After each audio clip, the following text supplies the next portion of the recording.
Welcome to the ThunderCast, your martial athletics podcast produced by the fans, for the fans, with your hosts, Russ Livingood and KD Hudnall. We're bringing you the thundering word on the thundering herd each and every week, so keep it right here. The ThunderCast is on the loose.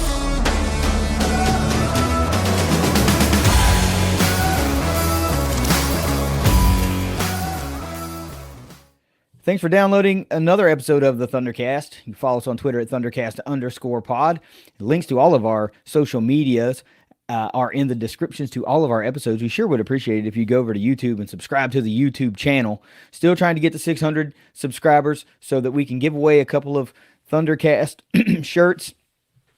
So if you wouldn't mind taking a second, go down in the description of any episode, really, and find those links and just click them and subscribe to, anywhere you consume podcasts, but please particularly on YouTube, give us a little help over there. And also, we haven't done this in a long time, Russ. How about sharing those links to the show with your friends and fellow herd fans?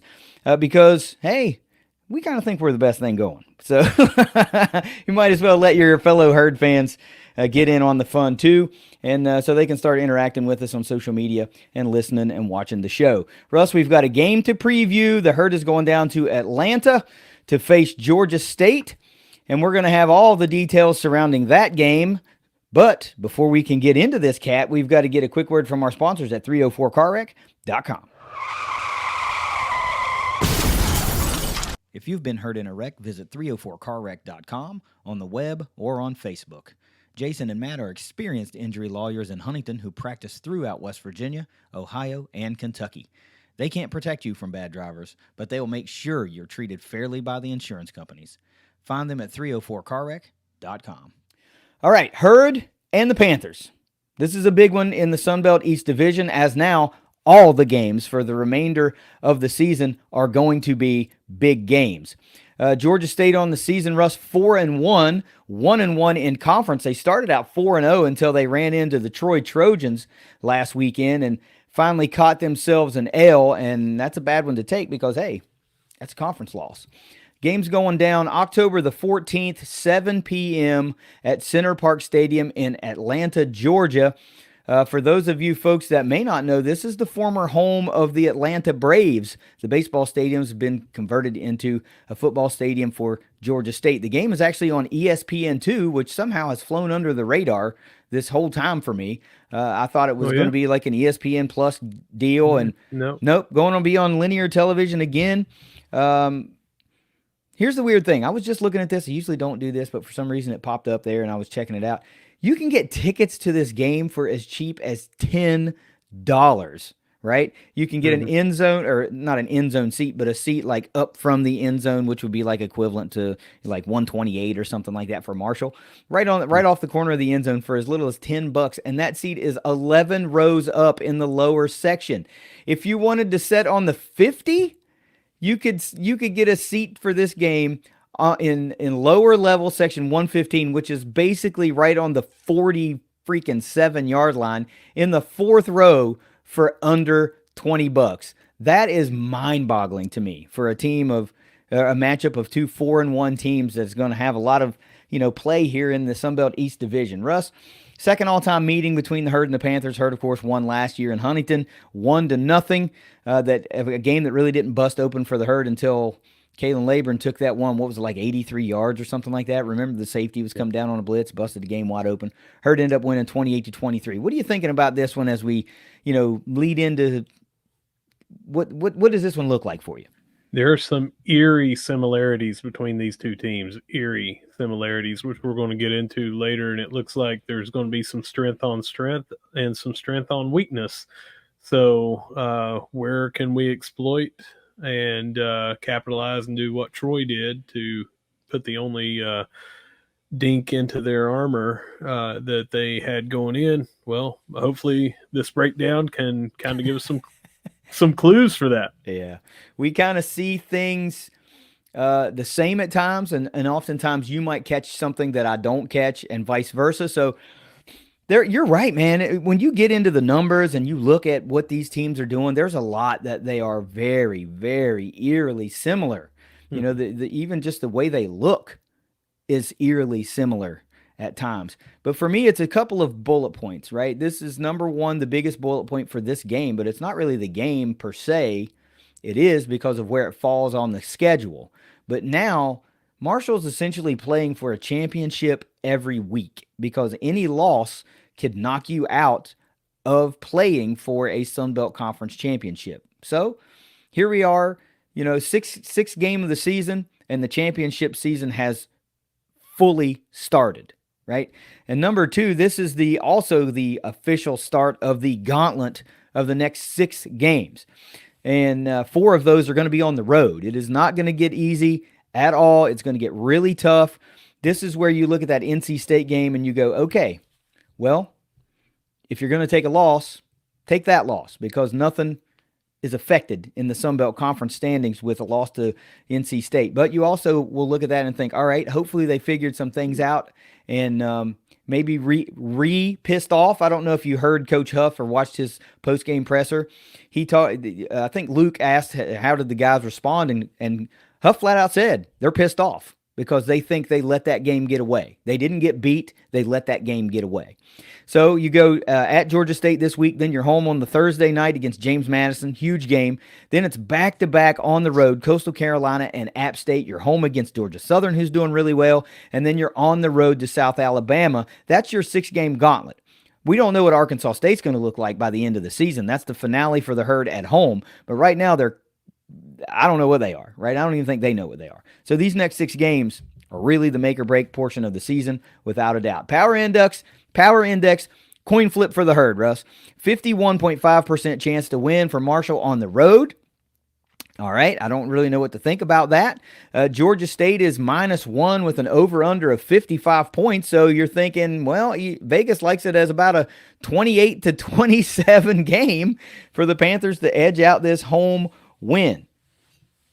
Now we're going to talk about some of these eerie similarities. I'm going to move right into these players, and then we're going to get into the numbers. Offensively, it starts with quarterback Darren Granger. He was really good last year. He's even better this year in some aspects of his game. Number 3, the 6'4", 225-pound senior. He's 92 out of 134 on the season. Nearly 69% completion percentage for 1,187 yards, 7 touchdowns through the air, only 2 interceptions, and he's only been sacked 4 times on the season. He's also the team's second leading rusher, 58 total carries for 288 yards to the good, 3 more touchdowns on the ground, and his long in the season, 65 yards. So guess what? That's one of those weaknesses that we keep seeing for Marshall, and Granger's a guy that can take to the house on you. Number 23, running back Marcus Carroll, 5'10", 210-pound senior, 115 carries on the season, 583 yards, 9 touchdowns on the ground, good for 5.1 yards per carry. No, he's not a ridiculously vaunted receiving threat, but he can move the chains on you. He's 5th on the team in receiving yards, 10 receptions on the year for just 88 yards, but dude, that's 8.8 yards per reception. Number 1, we're going to do 2 wide receivers here. Number 1, Robert Lewis, 5'11", 185-pounder. He's a junior, leads the team with 26 receptions, also leads the team with 500 yards and 5 touchdowns through the air, 19.2 yards per reception. And lastly, before I get into the overall team stats, number 16 wide receiver Talik Williams, 5'9", 177-pound junior, 15 catches on the year for 268 yards, 2 touchdowns through the air, which accounts for all of Granger's 7 touchdowns, by the way. 17.9 yards per reception. What do you think before I start talking about yardages and rankings and stuff? Got a little bit on pass, run, and catch. So let's start off with Granger. Everyone has talked about how good he is, and let's go over these stats and then compare them to our guy, Cam Fancher. You got 1,187 yards on 68.7% for Granger. Fancher is at 1,205 yards on 66.9%. 7 touchdowns to 2 interceptions for Granger, and 6 touchdowns, 5 interceptions for Fancher. They are similar in they are elusive. They can avoid sacks. Fancher has shown that he is inaccurate at times. He's inconsistent at times, which we've talked about. But the potential between the two of these, they look very, very, very similar. They have a lot of similar stats. It looks like the difference may be in the receiving core between the two of them, which I'm going to talk about here in a minute. And as stated, Cam has thrown a couple of balls that have been ill advised into double, triple coverage or whatever, and he's got more interceptions. The only interceptions that Granger has thrown, both of them came in that last game. So he throws an interception and he lost. He doesn't throw an interception, and he wins. And what is Troy kind of known for defensively? Pressure from the defensive line. So that tells me if you can force Granger off his spot, if you can make him hurry, he may throw the ball up to you. And we've seen Marshall be able to come down with a lot of those balls this year. So which we'll get into down here. Right. I've got some stats on that can back up exactly what you were saying. Yeah, I know you do. I mean, that's a knee-jerk reaction for me, right? Because I don't have those stats. I didn't write that down. No, but that's one of those, like, okay, you get pressure on him. Maybe he's not as good under duress. Most quarterbacks aren't. Right. But if you can't get to him, you give him time to pick you apart. Well, he's going to pick you apart.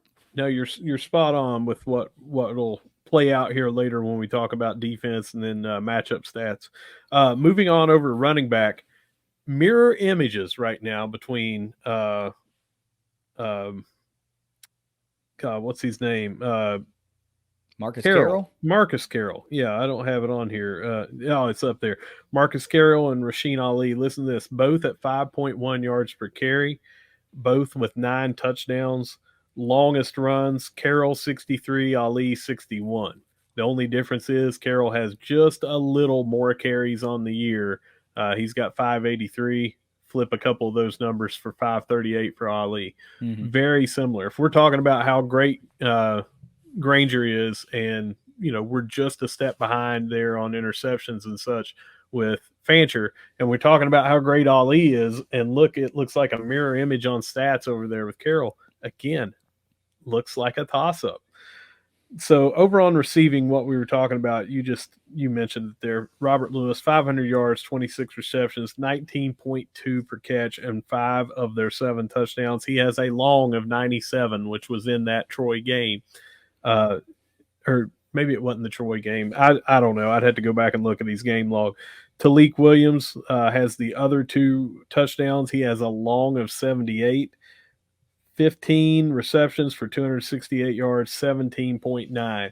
If you can take those 2 guys out of the equation, they still spread the ball around, but not many yards and no touchdowns. Yeah, it's a 2-person threat, it appears like, through the air, because there's only one other receiver on this Georgia State roster that has even over 100 yards on the season, and that's Jakari Carter. So if you can manage to take away or mitigate what Lewis and Williams are able to do, which, by the way, you can't put all of your eggs into this basket, but you're looking at 5'11" and 5'9". So it's not that 50-50 ball guy that's 6'3", 6'4". Remember they had Jamari Thrash last year, who really absolutely had a great game against the Herd in Huntington, and then he transferred. I believe he went to Coastal.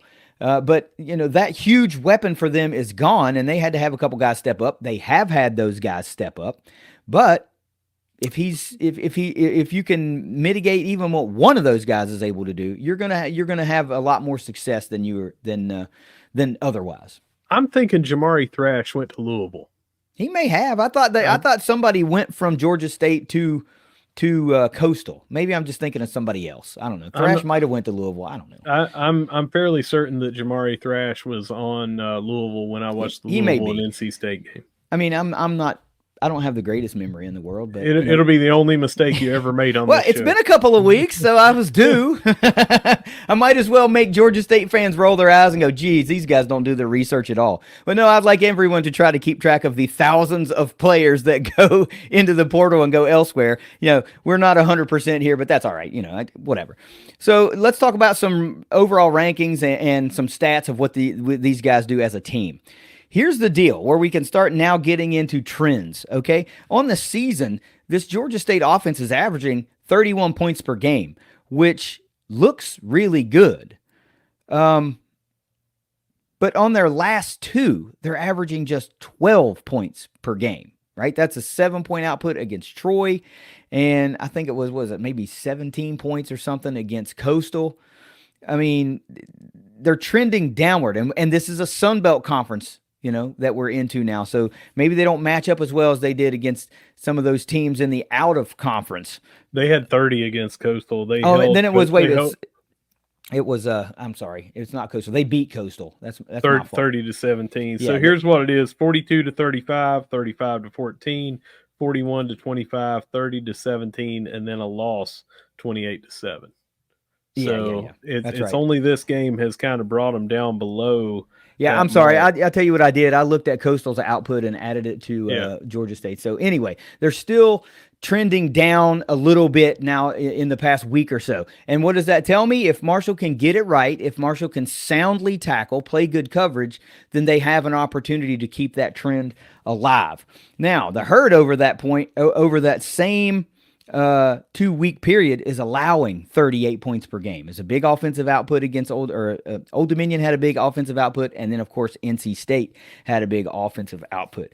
Yards per game on the season, Georgia State's gaining 411 yards per game. The Herd's allowing just 349. So you're not too far off in those aspects. 174 yards per game on the ground for the Panthers, 237 through the air, whereas the Herd is allowing 182 yards per game on the ground. Those chunk plays are absolutely killing Marshall. And of course, 300 and some yards against Old Dominion ain't helping either. And then 167 yards through the air.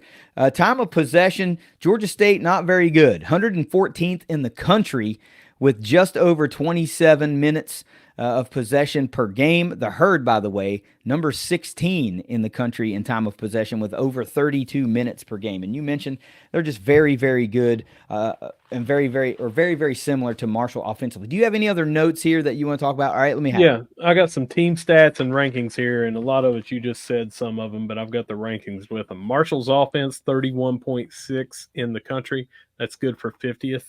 And Georgia State, 31.0, as you mentioned. That's tied for 56. So both of them are right neck and neck here. Obviously, Marshall is trending up, Yeah, Georgia State's trending down. yeah. Defensively, Marshall's giving up 26 a game, even over those last two games, and they are tied for 70th. And Georgia State is giving up 23.8, tied for 56. So still looks very, very similar of a 31 to 24, 31 to 26 kind of game. You've also got here total yards. Georgia State's defense is giving up 402.8 a game. That is 100th out of 133. Marshall's giving up 350.6. That's 48. So yardage, we have the better defense. Scoring wise, they have the better defense. And on offense, they're neck and neck, 411.4 for Georgia State, that's 57th, and 413.6, that's 54th for Marshall. So, where is the difference here? Georgia State's defense is 125th out of 123 or 133, giving up 300.6 passing yards per game. Mm-hmm. So they are susceptible to the pass, not so much to the rush. 21st in the nation, only giving up 102.2, and that's after Troy got them for 156 last week. Yeah. So we are giving up a lot more. We were known last year for having that great defensive front, 156 yards, tied for 64th in the nation on the ground. Or wait, I'm sorry, that's our rushing. Our defense rushing is 183.2, 111th in the country. We are getting killed so far on the ground, which a lot of that came in that Old Dominion game, of course, but we have had big runs in just about every game against us. So a lot of similarities, but there are a couple of outliers, especially passing against Georgia State.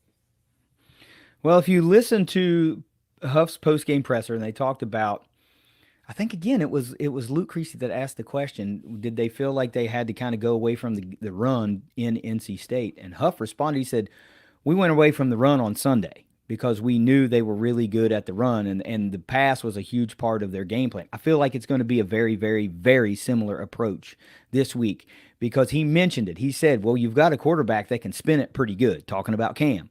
And Cam has proven over the last 2 weeks that he can pass the football and he can rack up yardage. Now, when we did the NC State recap, I pointed out that the past 2 weeks, Cam has had his 2 of his top 3 passing performances, but his overall top 2 passing performances of his career have both resulted in Marshall losses.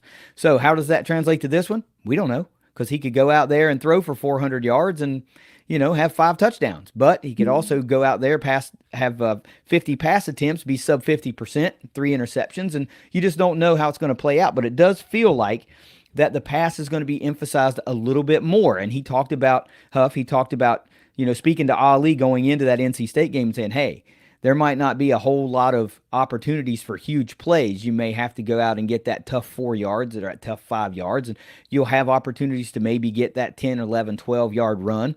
But if you're thinking you're going to go set the world on fire, it's probably not going to happen. And I don't know that it'll be necessarily the same this week, but it will be similar this week because Georgia State's really good against the run and not so good against the pass. So let's talk about some of the guys that are going to be trying to thwart what Marshall's doing offensively. A couple of linebackers, a couple of safeties that we're going to feature. And one of these guys, Huff actually spoke about too. Now, these, generally, if you're watching post games or what press conferences, coaches and other players rarely now use a player's name. They always use the jersey number. So Huff actually mentioned jersey 1, number 1, and that's for good reason. It starts with him. Number 1 linebacker, John Trey Hunter, 6'2", 240-pound senior. Leads the team in total tackles with 38, 21 of which are solo, also leads the team. 2 forced fumbles and 3 passes defended. Number 48, another linebacker, Justin Abraham, 6'1", 233. He's a junior. 32 total tackles on the season, 19 of those solo. He does have a sack and another forced fumble for this Panthers defense. Number 6, safety, Jeremiah Johnson, 5'11", 192 pounds, also a senior. 31 total tackles, 23 of those solo, 1 sack, 1 forced fumble, and 2 fumble recoveries. And to round it out, a second safety, number 21, Taji Leach, 5'11", 207-pound senior, 30 total tackles, 18 of those solo, 1 interception, and a pass defended. All 4 of those guys are the only 4 guys on this Panthers defense that have at least 30 tackles. But it tells me they don't need one guy, so to speak, to handle the lion's share of their defensive duties. No slight against Old Dominion. They play really good defense, but you see game in and game out, Henderson has 15, 16, 17 tackles a game. Right? He's in everywhere. Well, this is not the style of defense that it looks like Georgia State plays. And in fact, Huff says they stress you in different ways. We're not expecting a huge pass rush, a lot of sacks. So it tells me Cam should have time to pass the ball. He said they stress you differently. It's not about the pass rush and creating sacks for Georgia State. Something to keep an eye on. You did mention a lot of those yardage stats and stuff like that, but I want to talk about the impact plays. I love to, kind of bring that all full circle here. On the season, this Panthers defense, 10 total sacks, not a lot, 2 per game, 5 interceptions, good for about 1 a game, 4 forced fumbles, 3 fumble recoveries, 12 passes defended, and they do have 1 defensive touchdown, which was a pick 6. So they do stress you in different ways, right? They're creating turnovers, not necessarily getting sacks. You mentioned them allowing 402 yards per game and 300 yards through the air. That is kind of scary. The Herd's gaining 413 yards per game. Offensively, a little bit more pass heavy than rush heavy for the Herd this year. Almost 260 yards a game for the Herd. This is kind of one of those what we do good, they don't do so well type scenarios you were talking about. They have been allowing 26.4 points per game on the year, but 29 over the last, no, not 29, 17 and 7, what was that? 24, so 12 and a half points per game over. No, 12. Never mind. I give up. 31 points per game for the Herd this season, but 41 in the last 2 against Old Dominion and NC State. So trending in the right direction as far as points and yards go for the Herd. How will it translate against these guys from Atlanta? Russ, what do you think? Well, we've got again, we've got some strength on strength in some places, and we've got some weakness on weakness in some places. And let's start out with the sacks. We are tied for eighth in the country, getting 3.6 sacks a game. However, they are tied for 12th, only giving up zero point 0.8 sacks per game. Right. So strength on strength, who's going to budge? Are we going to get back there to Granger and give him some sacks? Hard to tell. On the flip side of the sacks, you mentioned they're getting 2 a game. That's tied for 77th in the country. We are giving up 1.6, and that rocketed up after giving up 6 during the last game against that very good front 7 of NC State. But we're still tied for 45th in the nation, only giving up 1.6 a game. Something that is a key for me is how both teams perform on third down. I don't know if you're knowing what's coming, but Marshall on offense for third down, they are getting a conversion only 30.4% of the time. That is 126th in the nation. However, Georgia State gives up the conversion 48.1% of the time, which is 123rd in the nation. Mm-hmm. So what we do bad, they're also bad at it. Third down, however, on the flip side, when Georgia State has the ball, they are converting at a 50.7% clip, 12th in the nation, but Yep. we are only giving up the conversion 23.9% of the time, good for fifth. So extreme strength on extreme strength, extreme weakness on extreme weakness, and they both happen to be on third down. That's going to be something to watch. I can't wait to see what the stats are for that when we do the recap after this game. Yeah, that's a scary, weird third down set of stats. I mean, it's so wild that it's really good on really good and kind of bad on kind of bad. It's So not. No, it's almost abysmal on yeah, abysmal. Really. and then the other notes that I've got there on these general team stats, which I like to do, is I like to point out how these teams get their first downs. Georgia State, by the way, has had 101 on the season, and again, really even. 45 have come on the ground, 47 have come through the air, and they've had 9 by way of penalty. And speaking of penalties, they're good for about 6.5 penalties a game for only 54 yards a game. Pretty disciplined team, not too bad. Marshall's kind of in that same general wheelhouse. You know, we kept it pretty clean against NC State, and really we would have had a distinct edge if we wouldn't had that little dust up against with Logan Osborne. You know, after the kind of a shady little hit on Cam, which I said in real time I had no problem with. You've got to be able to stand up for your guy and do that. And fans, for some reason, disagreed with that take, even though we ended up converting and it was a non-factor. But that's a tone setter. You just have to do that. You have to do that. Here's what I think. Marshall will be able to move the ball, without a doubt. They will be able to move the ball on this defense. Can they punch it in for touchdowns in the red zone? Will they have to settle for field goals? That's the big indicator for me on offense.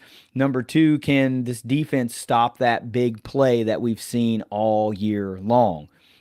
I don't know, right? And I keep saying it, and it holds true here. It happens until it doesn't happen, you know. And I know that kind of sounds lame, but how can you say it goes away if you keep seeing it every week? Yeah, it's almost the opposite of the bend don't break. We've been breaking and then been a rock wall, except for those breaks. We've been shutting them down, except for the touchdowns, the long touchdowns. That's exactly what it is. There is no bend. It's stop or break. That's what it is. It's the 2 huge extremes, and there's no middle. And you know, playing complementary football, one would be huge. Eliminating that turnover, or you know, holding on to the football a little bit better, and you know, not setting up a defense, but whatever is. They know, we know. It's just got to fix. It's got to be fixed. And I've got some first down stats here too, because you brought it up. They got 102 first downs on the year. That's only 105th. So they are scoring a lot, but they're not getting a lot of first downs. That shows that big play potential, which is kind of scary given what we just said. However, we have only given up 75 first downs, 6th in the nation so far. But again, that plays into it because we're giving up a lot of points, but not a lot of first downs. So that just shows you we're stopping people, but they have long touchdown plays against us. The stats don't lie. We've got first downs for us. We've gotten 114, tied for 74th in the nation, and they have given up 101, 42nd in the nation. So again, kind of strength on weakness, strength on weakness. And the other thing is the red zone breakdown. On offense, Marshall's getting 81 percent conversions.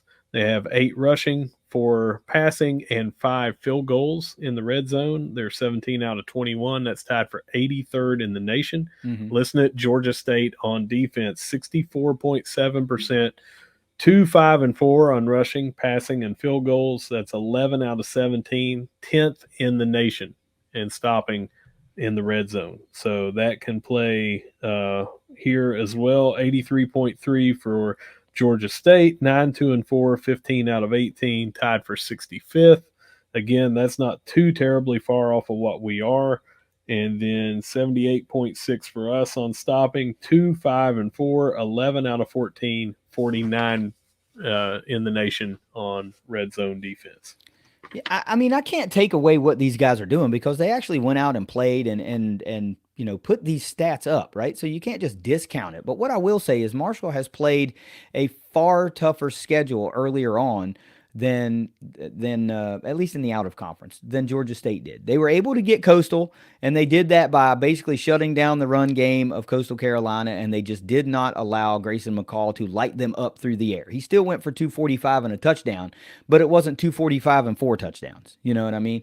So their other wins this season are against the FCS Rhode Island, which was the opener, a 1-win UConn team, and a 1-win Charlotte team. Right, and they on the heels of that they got Coastal, and then they ran into Troy, and Troy basically 28-7. That's a pretty convincing win, and that one happened. That one was, where was that, in Alabama? That was in Georgia as well. So they got handled pretty well at home. So which Georgia State team is going to show up? Is it the one that beat Coastal, or is it the one that is just took an L at the hands of Troy? The last guy I want to feature is their kicker because he's pretty good. He's a freshman. Liam Rickman, 6 foot 222, 5 of 5 on field goals with a long of 46 and perfect on extra points, 20 out of 20. So, if this comes down to a game of kicks, Verhoff's gotten it right the past couple of games. He's really settled into that role and is being more consistent. But this kid's been consistent all year long, so I'm not sure I want to see it come down to kicks. I have faith in Reese Verhoff to do his job when called upon, right? But it would make me feel better as a Herd fan if it just doesn't come down to that, right? I would rather our guys just go out and take care of business. I said this in the lead-in a couple of days ago. You got to go to Atlanta and just leave no doubt that you're a better team. That's it. You got to go down there and prove, hey, no offense, we're better than you, and we're going to win this game convincingly and show, that we should have beaten NC State. That one got away from us. We just couldn't overcome all of our mistakes, but we're ready and primed for this Sun Belt Conference slate to make a run. Russ, let's get some keys of victory. What do you got for number one?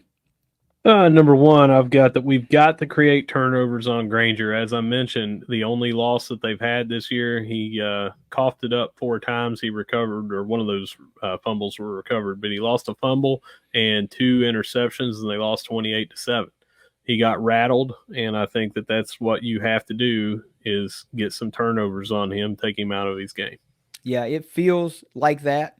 My number one key to victory, I believe, is going to be eliminate the chunk plays on defense. That's what it is. If you're break or hold, I'd rather you just not break. We know that there's probably going to be some schematic things that will put them in a position to get a big play here and there. You got to know for 100% certainty that you're going to see the zone read to the left side of the line, probably early on. So you better be ready for that, and you better make the damn tackle and not throw an arm at somebody running by you, because it's just proven disastrous for Marshall this whole season.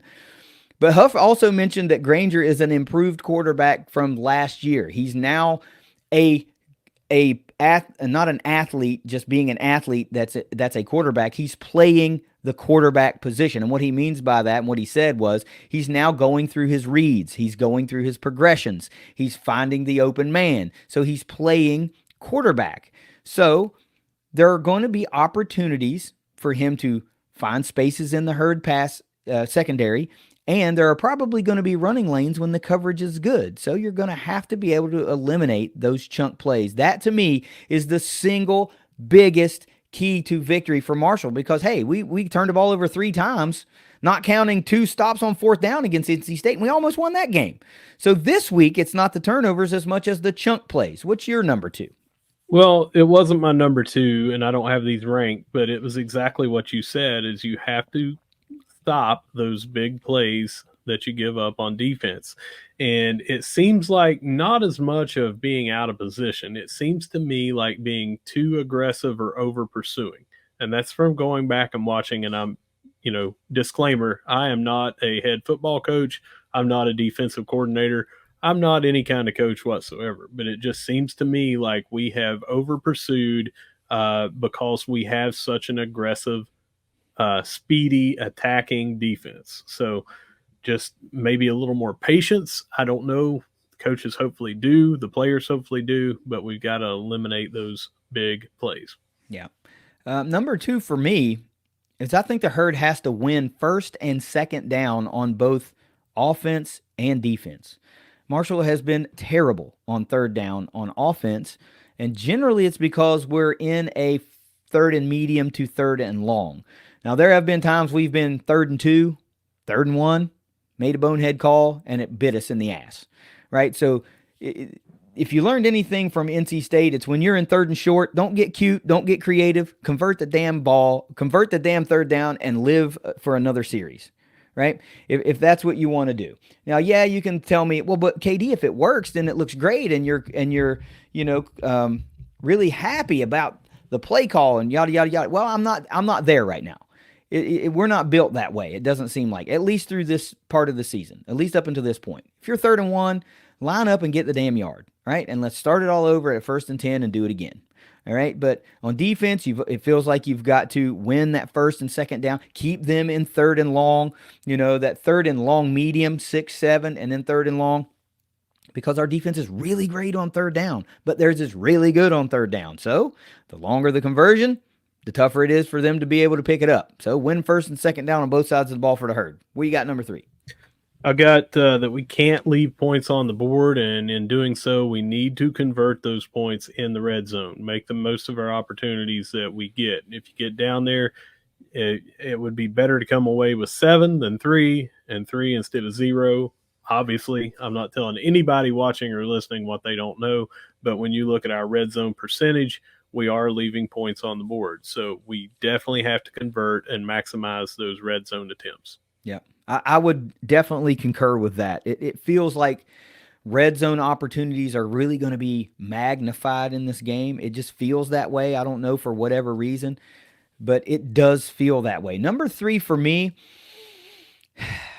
this is yes, it's a turnovers type deal, but it's catch the ball, secure the ball, then make a move with the ball, right? Ball security is big. We saw it bite us a couple of times, both fumbles from our receivers and on our quarterback. So if it's a pass play, receiving, catch the ball, secure the ball, then worry about making a move. If you can only get 7, right?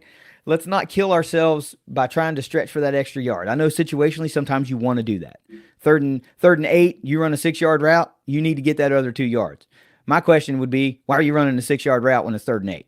That's neither here nor there. But it's just take care of the football, right? Protect the football. If we do that, we don't fumble the ball 3 times against NC State. Yes, we recovered 1, but if we don't fumble the ball 2 times, hey, we might be singing a different tune right now. But unfortunately, we did. So ball security is number 1 or number 3 for me this week. How about you? What's your last one? I've got more than just this one, but my 4th one is to contain Granger. I didn't say stop Granger. I said contain Granger. Against Troy, he still had 193 yards through the air and 25 on the ground. Those aren't shocking numbers, but it was decent that a lot of quarterbacks would love to have against a Troy defense when they're only scoring 7 points against that defense. So I think that we need to contain him similarly. Don't allow him to beat us with his legs. Keep him to that 2 to under 3, definitely under 2.5 kind of rushing on the game, and keeping him under the 200 yards through the air. We have to contain him and do not let his dual threat abilities kill us. Yeah, it does feel like if you can somehow keep Granger from under 300 total yards and be able to get to him a couple of times, as much as points in the red zone feels like a big deal, and I know you don't rank these, that also feels like a really huge deal. Just keeping that dude uncomfortable all game long, it feels like, yeah, man. I mean, I know that's kind of football 101 stuff, but sometimes these football 101 things are more important in certain games. And these matchups feel like if you can neutralize Granger, he's going to get his yards, he's going to make his plays. But if you can minimize those, dang, man, you could be looking at that 28-7 or better output. I mean, hell, let's not forget Marshall put up 41 against NC State, a really, really good defense. Yes, one was a pick six, but still, those points are on the board. Number 4 for me is one I generally find that comes to fruition once or twice a season. And it's something I call the fifth quarter. I used to call it the hidden 10 minutes, but now I think it's a little bit more than 10 minutes worth of game time. I think Marshall's got to win the fifth quarter. And the fifth quarter for me is usually the last half of the second quarter and the first half of the third quarter. But that's not really what's been killing Marshall. That portion of the game is not where they've seen struggles. So my fifth quarter in this one is the last half of the third quarter, first half of the fourth quarter, right? That 15 minutes of the game where it has felt like Marshall has been sleepwalking on offense a couple of times. There have been the instances of, a 3 and out and then followed by a opposing touchdown, right? It always seems to be occurring there. And I might be missing it by a minute or two here, but that last half of the third quarter, first half of the fourth quarter, I think is really, honestly, if everything else goes the way we think a normal game goes, that's the portion of the game where Marshall has kind of let it kind of slide this season. I think that winning that 15 minutes of game time will be massively huge for the Herd in this one. Who's your MVP this week? MVP, I'm going with Ali again. Any particular reason why? I mean, I'm going to set you up here. I'm asking because we're facing a team that's really good at stopping the run. That's right. That's why. And they are giving up right over 100 yards, 102.2. And I feel like if he can get 150 or, get back to those Ali numbers where even if he's only getting 95 yards, 93 yards, he's getting 3 touchdowns, 2 touchdowns. I feel like that's going to be the difference maker. That I already feel like we should be able to move the ball through the air on them. So if we could do what they're not expecting, Troy put 156 on them and really helped control that offense output on them, racking up 28 points to their 7 by getting 156 on the ground. So I think if Ali can do that, he's going to be the difference maker in this game. He'll be the MVP. So that's a good pick. And let me say this.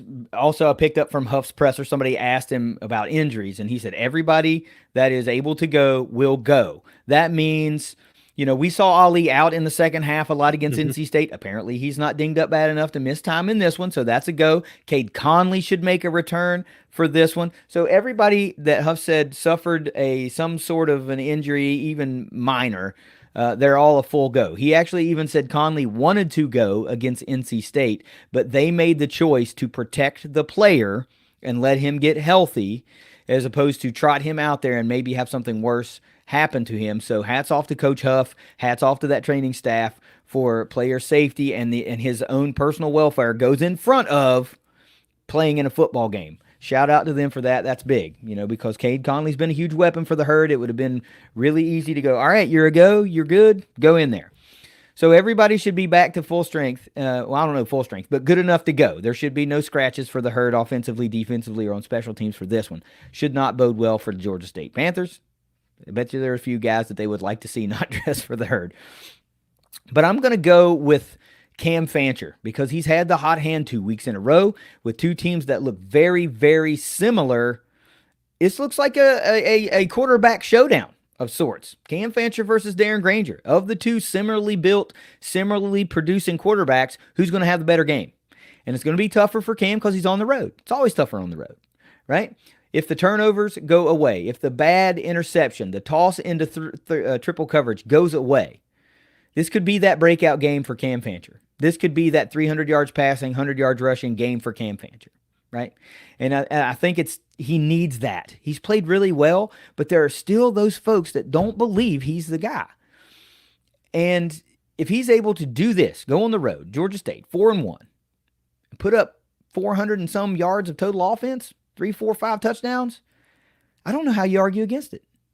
He's been playing I don't really know how well. you argue either, but I don't know how you can argue and say that he's not a D1 quarterback, and we have people saying that. And I feel like, too, he could go down there and throw for 7 touchdowns and 500 yards, and somebody say, he finally got one, but he's still not a good quarterback.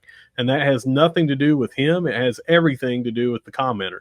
Yeah. So I don't know what he could do at this point that someone would say, well, he did it this game, but look at all the games that he hasn't. Yeah. You know? Yeah. So I don't know what you're going to do, except for I talked enough about that sort of rhetoric and talk last week that I don't feel like anything's ever going to shut him up, except for putting somebody else in there and letting them see that maybe, they had it better with Cam in there. And that's not a knock on anybody. It's just everybody else is untested and unknown. Yeah. I'll put it this way. Everyone and their mother last year was hollering before Cam even came in that Zamora should be the guy to come in, and let's get Columbia out and put Zamora in. Well, Zamora transferred out of here and went to a Division II school, which, by the way, he has not thrown a single pass for because he did not win the starting job at a Division II school in Tennessee.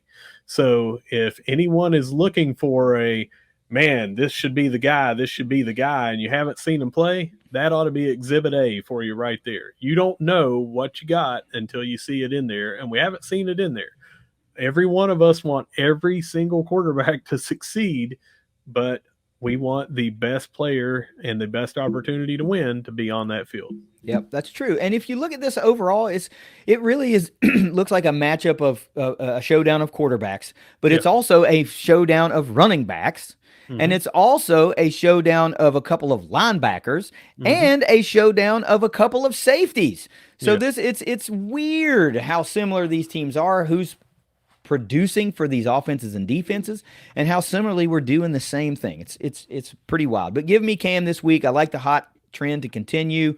I just don't know. I really would like to see him, get over that 300-yard mark or right around that 300-yard passing mark, but win. We need to see that trend break and him get a win with a high passing output. What's your score this week? Man, I've gone back and forth so many times. I think I'm going with a 35-31 Herd victory. I still feel like that we have some issues to work out. Now, I hope I'm dead wrong and we hold them to 7 or shut them out, and we have that defensive performance like we had last year. It just seems like we're still a little bit away on that, maybe a little too dinged up, maybe not playing as a team on defense yet. We've got a lot of great individual players out there, but maybe not playing that team ball how everyone was last year, to knowing who's got the coverage on the rotation on and off, and if I come up here, who's going to be over the top, that sort of thing. So give me 35-31. Our offensive output continues, but our defensive woes are not put to bed just yet. Yep, I'm kind of in line. 31-24, Herd gets it done on the road, barring a defensive score. Right? I think 31 points by way of offense and special teams feels kind of right. That's kind of what we're doing right now. We had a nice output against Old Dominion. Yeah, we had a nice output against NC State, but you can't always rely on that defensive score. It feels like we're also about ready for a big special teams play to happen. Punt return, kick return, something. It's been brewing. Jaden Harrison has been right freaking there the past couple of weeks. It just feels like something's about ready to bust loose. And it also feels like we are due for that sack fumble that Marshall really benefited from several times last year. So barring a defensive score or a special team score, give me 31-24. Herd takes care of business, remains undefeated in the Sun Belt Conference, and looks toward a Thursday night showdown against James Madison. Russ, do you have any final words? I do. I had one. I didn't want to interrupt you after you moved on, but I had a fifth key to Okay. victory Oh, okay. Yeah, let me have it. that I have to talk about. I feel like we have got to have a step up from the receiving core, and I don't mean one individual. I mean all of them. We've had drops in some games that have limited our first downs because, again, first drive of the game, NC State hit Coombs on a slant, and it's right in his hands, and he was 4 to 5 yards past the line of scrimmage. Yeah. That made it a punt situation. We have got to have a breakout from one of these guys, maybe even two of these guys. It seems like it's a rotating who is the top target every week. We need to have that consistent threat from somebody, and we have got to limit these drops. But I'm looking for some big yards after catch, getting open and past the secondary so you can hit that bomb and maybe put some of these he can't throw downfield questions to bed because we'll have him wide open.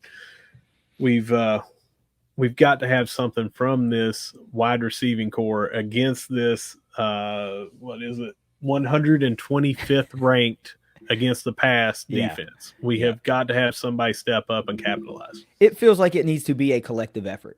Yep. Whoever your leaders are in that room, it's time for them to have a conversation with that room.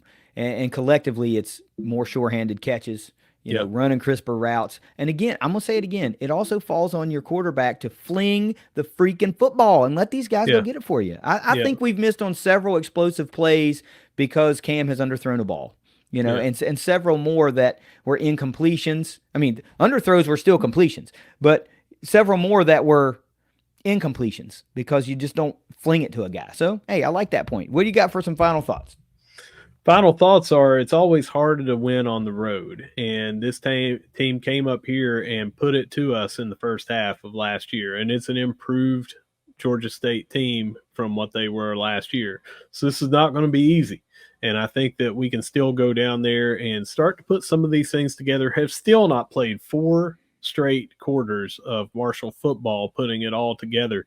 And we're a scary good 4-1 team. So let's go down there, get a victory on the road, and come back here for what should be a big showdown against James Madison on a short week. But got to take care of business first. Let's go get it done down in Atlanta. Yeah, I'm going to echo all that, man. I think it's just time. It's just time to do it. You know, there's no more pussyfooting around. It's time to mean business for 60 minutes for the next 7 weeks. That's it. And there's no more. We got to we wasted these drives. Oh man, we didn't convert that third down. All that's done. It's done. If you want to win a championship, you got to start playing championship football. Period. Take us out of here. Yeah. So whether you see us at the Cam, whether you see us at the Joan, or whether you see us down in Atlanta taking care of business like we just talked about it, no matter where you see us, we're going to be saying, go Herd. Go Herd. It's ThunderCast. We're going to do our best to have a post-game spaces for you this week if you want to call in and vent your frustrations or preach the positive. Later.